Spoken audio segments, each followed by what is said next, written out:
the basic play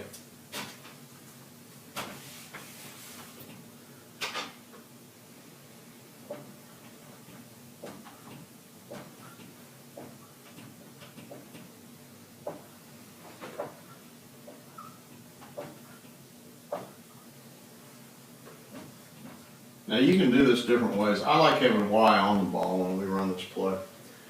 It's not a necessity. You don't have to have it all the time, but I think it does help. Let's just draw up a cover 4 look here, and you got the backers in some form or fashion there. One of the key things to the play is the mesh. So Y is going to make the mesh at 6 yards or less. So it can be 5, it can be 4, but don't be any deeper than 6.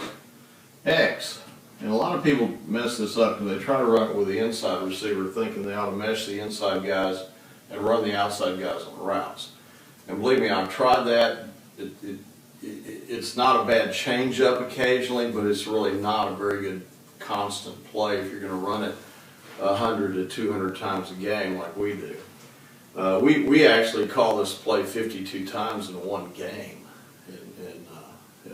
We threw the ball 86 times in a game, and 52 of the calls were mesh. So that's how much we believe in.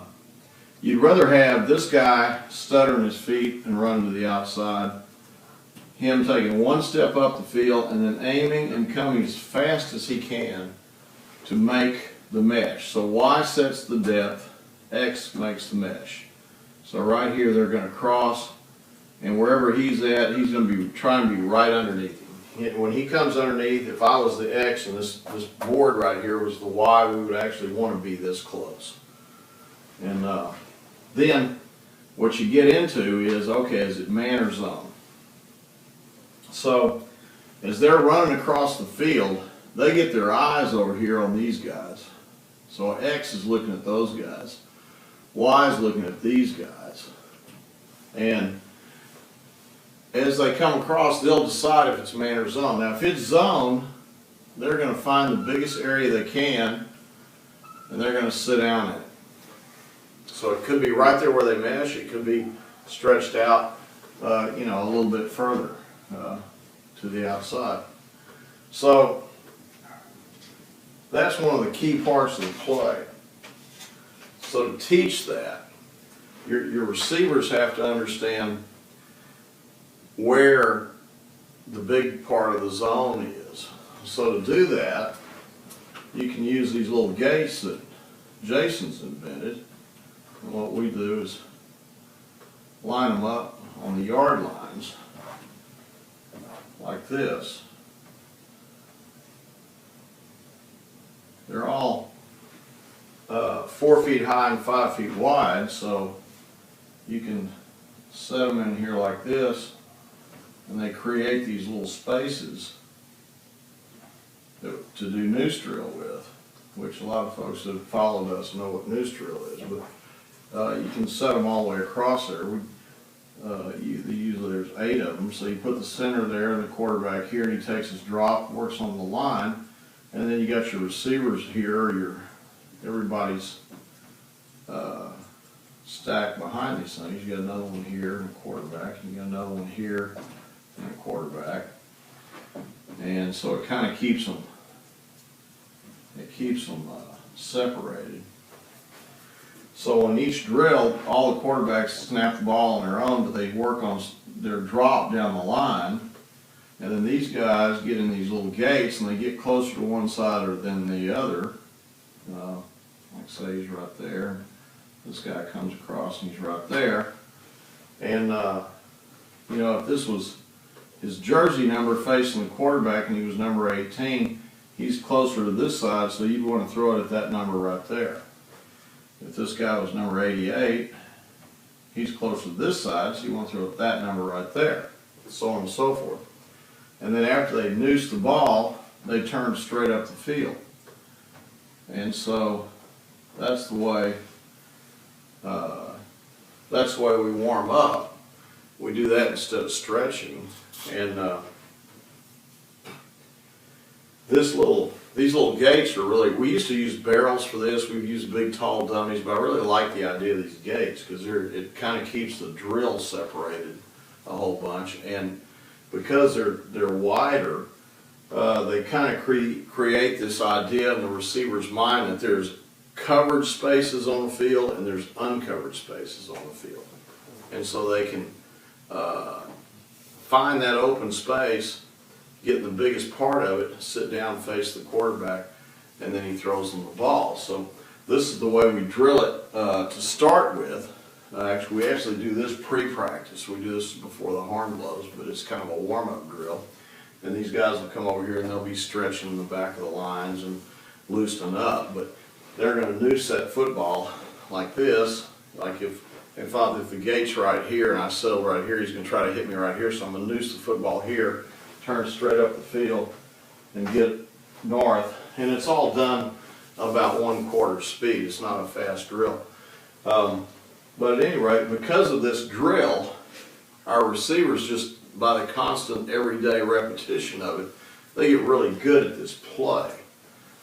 Because what they'll do is they'll come across here and mesh, and then they find that open spot. Well, if this guy drops that guy way, and this guy drops this way, and this guy drops out this way, then obviously your Y comes over here. Well, he's got a huge hole in here.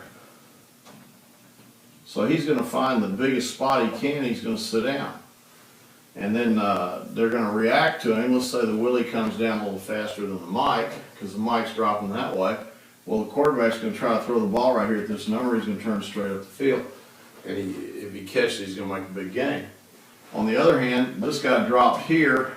He dropped out here. Now the big space for him after they mesh may just be right here on the inside of that Mike. So he turns and sits right there because the Mike's here. Now the Mike's going to come at him this way, so now we're going to throw it to that number. He's going to turn this way if he catches the ball. So this little drill with these chutes right here is really valuable to us because it teaches them to find that open spot in there, find the best spot to be able to catch the ball and turn straight up the field. So that's...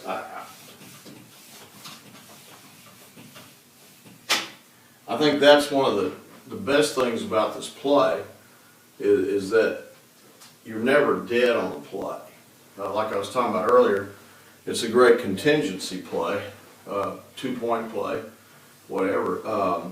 Just because you're never dead on the play, the routes are reactive to what the defense is doing.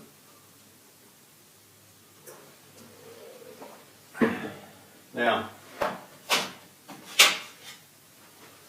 the other part of the play that's important is where the quarterback looks first. And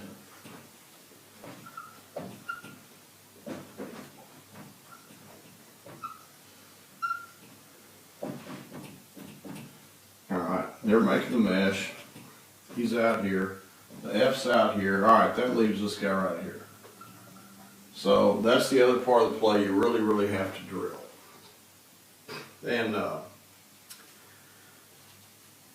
you really got to impress upon the quarterback and your wide receiver that this is a play that we're going to score a touchdown on. We're going to have a huge play on, just the two of us. We're going to play catch. We're going to, whatever the defense is going to do, unless they double cover Z, we're going to be open. So we use hand signals.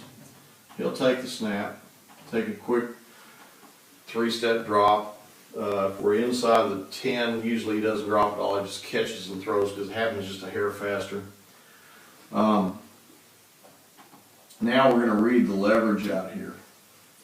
If he's outside, then we're probably going to signal post.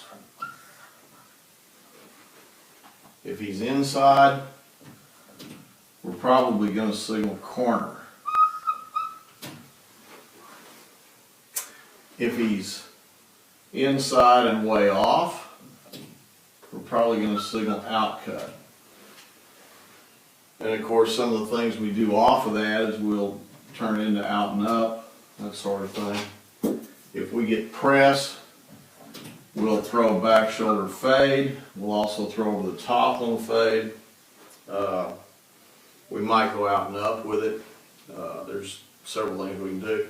But anyway, this is the #1 receiver, and no matter what that coverage guy does, you're gonna be open, at least by the leverage of things. Now, if they decide to double covers, let's say they bring the corner down our face and bring the safety over the top. If it's a cover 2 look and he's like this, then usually what we're going to do is signal corner. But there are times that this guy will get too wide, and then we'll come back and we'll fake that corner on the post. So you can get either one of those. One of the things we did this year at SMU that was really good that we hadn't done in the past with air raids, we bring him in here against that look and we run a curl and let him just work inside of this guy, stretching the mesh right there, and that turned out to be a pretty good play for us too. And there was times on the curl we just hit him right there on the break too. He would set up right here, creates this lane, backers down, got a nice little throw and catch right there on the curl.